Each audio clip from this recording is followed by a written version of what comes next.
Hello everyone, in this video I am going to show you how to hide WhatsApp status. Be sure to watch the video to the very end so you do not make any mistakes, and of course do not forget to like this video and subscribe to my channel. Thanks guys. So let's get started. First of all, you tap on WhatsApp apps. You can see that three dot icon. Tap on this. Next, tap on setting.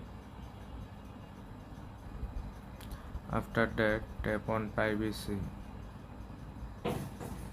You can see here status. Tap on this. Already you can see that your status privacy.